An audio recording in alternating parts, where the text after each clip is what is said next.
हाय दोस्तों, आज हम कार्तिक मास की कहानी सुनाएंगे इल्ली और घुड़ की। तो कहानी इस प्रकार है, सुनिए। पहले की बात है कि एक थी इल्ली और एक था घुड़।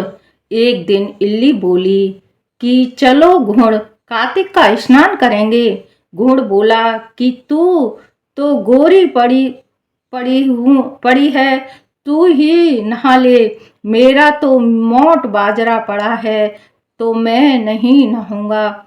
मैं तो हरे बाजरे का सीटा खाऊंगा और ठंडा पानी पीऊंगा। दोनों के बीच हुई इस लड़ाई के बाद इल्ली तो राजा की लड़की के पल्ले के साथ लगकर चली गई और गुड़ नहीं नहाया। कार्तिक माह खत्म होते ही दोनों मर गए। कार्तिक का स्नान करने में से इल्ली का जन्म तो राजा के घर हुआ और घुड़ राजा के यहाँ गधा बनता है। राजा की बेटी बड़ी हुई तो उसका विवाह का दिन आया और वह ससुराल के लिए विदा होने लगी। विदा होने के समय अचानक ही बेटी की बैलगाड़ी रुक गई। तो राजा रानी दोनों बोले कि है बैलगाड़ी क्यों रुक गई? बेटी, तुझे तो जो मांगना है मांग ले। लड़की बोली कि मुझे यह गधा चाहिए। राजा रानी बोले कि ये क्या मांगा, कुछ और मांग ले, यह भी कोई मांगने की चीज है? लड़की अपनी बात पर अड़ गई और बोली कि मुझे तो यह गधा ही चाहिए। लड़की की बात सुन गधा फुदक फुदक कर भागने लगा और लड़की के साथ ही वह चला गया। महल जाकर लड़की ने उसे नीचे ही सीढ़ी से बांध दिया।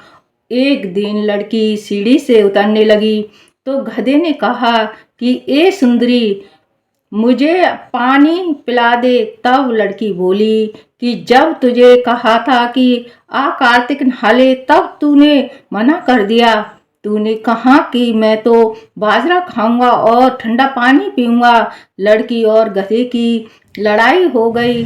देवरानी जिठानी सुन रही थी। वह दोनों अपने देवर के पास गई और बोली कि हे, किस जादूगरनी के विवाह करके लाए हो? यह तो जानवरों से बातें करती है।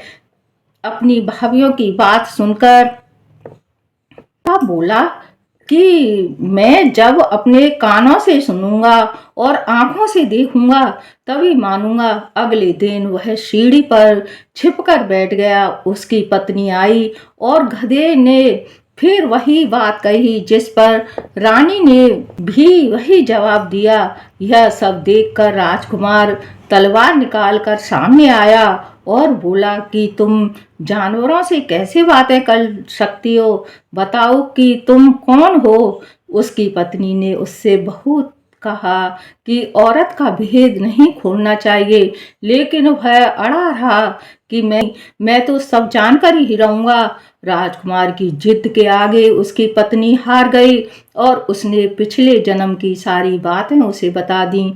वह इल्ली थी, कहा था कार्तिक नहाने के लिए, लेकिन इसने मना कर दिया था। इसके परिणाम स्वरूप यह इस जन्म में गधा बन गया है और मैं राजा के पल्ले से लगकर नहाली तो मैं राजकुमारी के रूप में पैदा हुई हूँ। इसलिए मैं तो इससे पहले जन्म की बातें कर रही थी। सारी बातें सुनकर राजकुमार बोला कि क्या कार्तिक स्नान का इतना पुण्य मिलता है? रानी ने कहा कि हाँ, बहुत पुण्य मिलता है।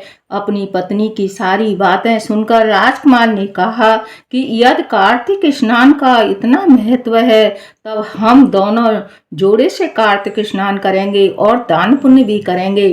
कार्तिक आने वाले समय में हम सुख पूर्वक रह सकें। दौरान ने जब जोड़े के से स्नान किया तो उसके पास काफी धन हुआ। इस कहानी के बाद सभी को नहाना चाहिए। यह कार्तिक मास की कहानी है। जैसे इल्ली के साथ कार्तिक महाराज प्रश्न हुए सबके और घुड़ नहीं नहाया तो वो गधे के रूप में ही रह गया। इसलिए कार्तिक का महीना जरूर नहाना चाहिए। बोल कार्तिक महाराज की जय।